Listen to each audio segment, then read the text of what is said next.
जिस तरह से एक सफल व्यक्ति की सफलता का राज अनुशासन होता है, ठीक उसी तरह से एक ऑर्गेनाइजेशन को यदि हमें सफलता की शिखर तक पहुंचाना है तो उसकी सफलता का राज कंट्रोलिंग होता है। Hello friends, I am doctor Rupa Gupta. In today's lecture, I am going to explain the concept of controlling and its importance. So, controlling is a managerial function that measures deviation of actual results from the standard sets and takes necessary corrective action. एक organisation होती है, organisation के कुछ goals and objectives होते हैं. जब भी हमारे जीवन में हमारे गोल्स एंड ऑब्जेक्टिव्स होते हैं तो उसके लिए प्लानिंग जरूरी होता है. उसके लिए हम एक गोल प्री डिसाइड करते हैं और उस गोल को अचीव करने के लिए जो हमारे पास अलग अलग तरह के ऑप्शंस और अल्टरनेटिव्स अवेलेबल होते हैं, उन अल्टरनेटिव्स में से हम बेस्ट अल्टरनेटिव का सिलेक्शन करते हैं. उसके बेसिस पे अपना परफॉर्मेंस देते हैं और उस परफॉर्मेंस के आने के पश्चात हम उसे चेक करते हैं, उसका वेरिफिकेशन करते हैं कि हमारा जो प्री डिटरमाइंड गोल था और जो हमारे एक्सपेक्टेड गोल है, जो हम चाहते हैं एट प्रेजेंट, उसमें किस तरह के डेविएशन आए हैं. अगर उसमें किसी भी तरह का अंतर दिखाई देता है तो उसका कारण क्या है. इन्हीं चीजों को जानने के लिए कंट्रोलिंग की कंसेप्ट बहुत ही इंपॉर्टेंट होती है, because the main objective of controlling is to ensure that goals or targets must be accomplished as per the plan. And friends, planning हम क्यों बनाते हैं? ताकि हम हमारे निश्चित ध्येय को, निश्चित उद्देश्य को सही समय पे, सही स्थान पे प्राप्त कर सके. और इसीलिए इन गोल्स एंड ऑब्जेक्टिव को अचीव करना के लिए कंट्रोलिंग बहुत ही इंपॉर्टेंट स्टेप होती है and it is the important function of management. So controlling involves fixation of standard, measurement of actual performance and finding deviations, taking corrective actions to improve the performance of organization. So this is what controlling. Controlling में हमें life में जो गोल या organisation का जो goal achieve करना है उसका हम एक स्टैंडर्ड, एक प्रमाप निश्चित करते हैं. उसी के आधार पे उस निश्चित स्टैंडर्ड तक पहुंचने के लिए हमारा एक्चुअल परफॉर्मेंस बहुत ही जरूरी होता है. उसका मेजरमेंट किया जाता है और उसके पश्चात उसमें किस तरह की गलतियां हो रही है उसे फाइंड आउट करने के लिए, ताकि भविष्य में इस तरह की गलतियां हम फिर से न दोहराए, इसके लिए नियंत्रण बहुत ही आवश्यक होता है. So in controlling function internal as well as external factors are taken care for taking corrective actions. जब एक मैनेजर फाइंड आउट करता है कि उसके परफॉर्मेंस में या उसके एम्प्लॉयज के द्वारा किसी तरह की गलतियां हुई है तो उसे वो सुधारने के लिए, करेक्टिव एक्शन लेने के लिए इंटरनल और एक्सटर्नल फैक्टर्स बहुत ही इंपॉर्टेंट होते हैं. Because internal and external factor plays important role in the development of organization. So controlling is related with all the resources as it helps to achieve the given target.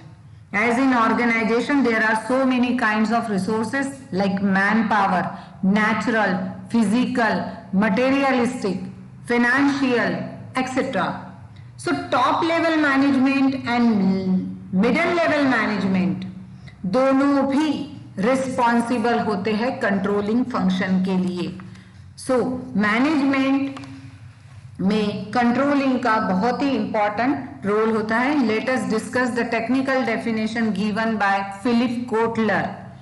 So control is the process of taking steps to bring actual results and desired results closer together. See friends, here this quote is important. To bring actual result and desired result. आपका performance कैसा है और उसके आधार पे आप अपने Dzire result को लाना चाहते हो. ये कब पॉसिबल होगा? जब आपके एक्ट में, आपके टास्क में कंट्रोलिंग इन्वॉल्व होगा।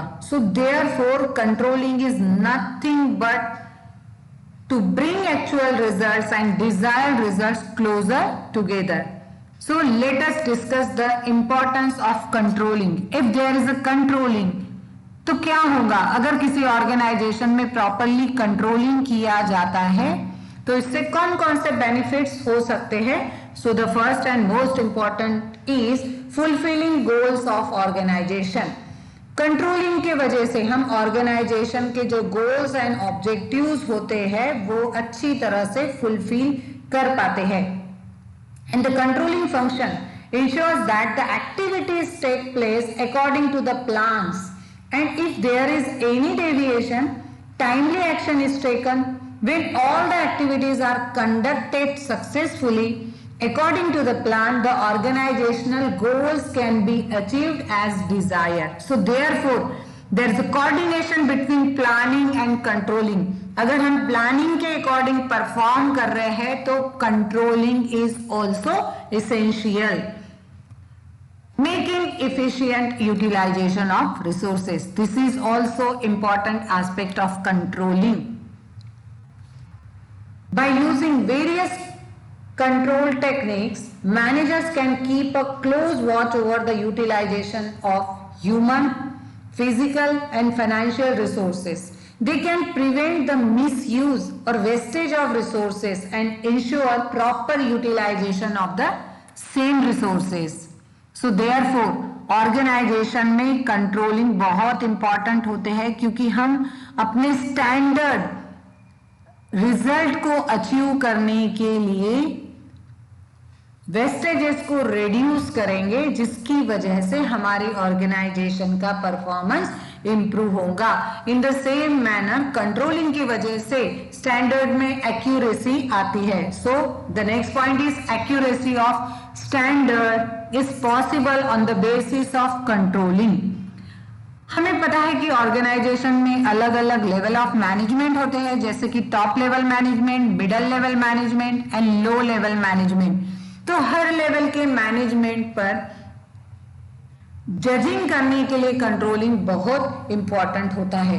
Proper and efficient control system help the management to check the standards set are accurate or not. This system also keeps check on the changes taking place in the organization from time to time. Controlling functions are flexible to some extent. This is in turn facilitates the organization to review the standards by considering such changes. और अगर इस तरह से performance होता है तो उसकी वजह से एम्प्लॉइज का मोटिवेशन बढ़ सकता है। हम एम्प्लॉइज को, हमारे ऑर्गेनाइजेशन में काम करने वाले एम्प्लॉइज को ज्यादा से ज्यादा मोटिवेट कर सकते हैं। So a good control system gives information in advance about the standard performance and discover efficient and inefficient employ. अगर हमारे पास कंट्रोलिंग की पॉलिसी है तो हम होने वाली गलतियों को नियंत्रित कर सकते हैं, उसको कंट्रोल में ला सकते हैं।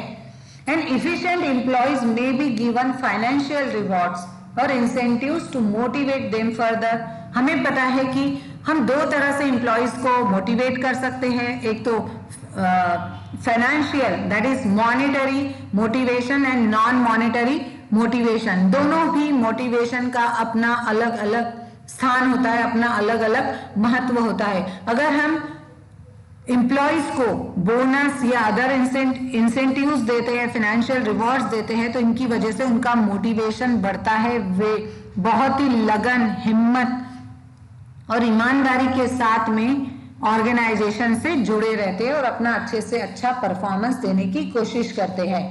द मैनेजर में recommend motivational measures in case it finds that deviation are due to insufficient motivation। और कई बार ऑर्गेनाइजेशन में क्या होता है, अगर टाइम टू टाइम एम्प्लॉइज को या अदर ह्यूमन रिसोर्सेज को मोटिवेट नहीं किया गया तो उनका डिग्रेडेशन होता है, उनकी इफिशियंसी, उनकी प्रोडक्टिविटी डिक्रीज होती है। इसलिए मोटिवेशन बहुत ही इंपॉर्टेंट होता है। इन द सेम मैनर अगर टाइम टू टाइम मोटिवेशन मिल रहा है तो इसकी वजह से एम्प्लॉयज में डिसिप्लिन रहता है. So controlling ensures order and discipline. And efficient and good control system ensures order and discipline in the organization. It prevents and reduces unnecessary behavior on the part of employees. Under this system, regular checking is done by the managers or departmental heads and preventive measures are taken against deviation or indiscipline, जिसकी वजह से organisation में coordination establish होता है. So controlling facilitate coordination. Every manager और superior coordinates the activities of subordinates towards the process of controlling. So controlling reveals the weak points where coordination fall short so that the management can take timely action.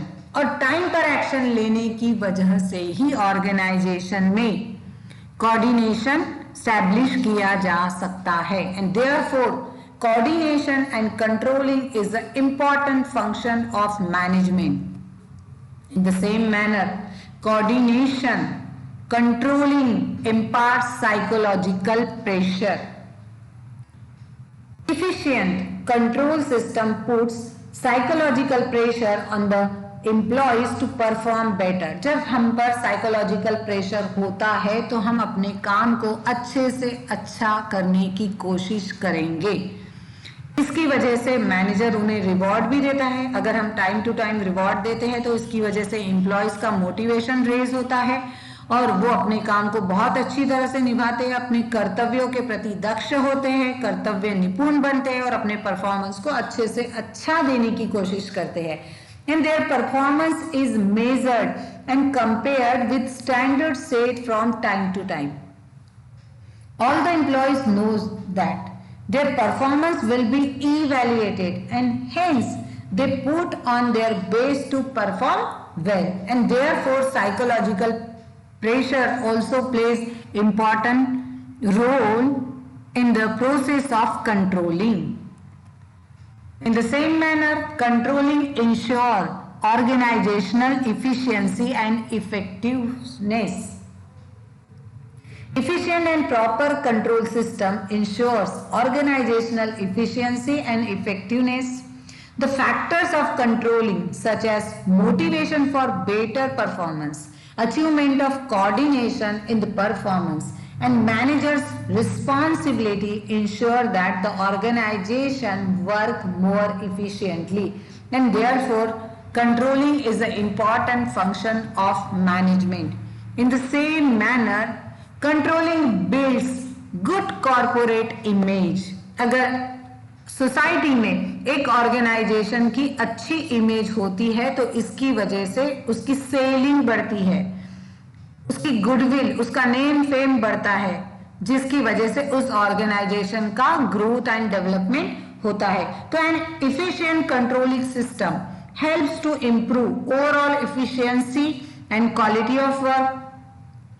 As a result, organization achieves its goals according to set standards, and this is in turn helps to build a good corporate image and develops reputation of the business. So therefore controlling is very important function of management. In the same way, controlling एक guide की तरह work करता है. So controlling acts as a guide. जीवन में, हमारे जीवन में गाइड का होना, मार्गदर्शक का होना बहुत ही जरूरी है. हम कितना भी निपुण हो अपने क्षेत्र में, लेकिन जब हमारे जीवन में शिक्षक होते हैं, अध्यापक होते हैं, गुरु होते हैं, तो वो हमें प्रॉपर गाइडेंस प्रोवाइड करते हैं, जिसकी वजह से हमारी गलतियां होने के चांसेस नहीं के बराबर हो जाते हैं. So controlling function provides set of standard performance. All levels of managers and employees work according to it. They follow these standards to achieve desired results. The steps taken for controlling an activity guide the management while planning any future activity. अगर हम organisation में time to time controlling की process को properly follow करते हैं तो manager future में जब भी कोई डिसीजन लेना चाहता है तो ऐसी कंडीशन में उससे होने वाली गलतियों की मात्रा नहीं के बराबर या कम से कम की जा सकती है। सो कंट्रोलिंग का रोल ऑर्गेनाइजेशन में बहुत इंपॉर्टेंट होता है and therefore it is a important function of management. Thank you.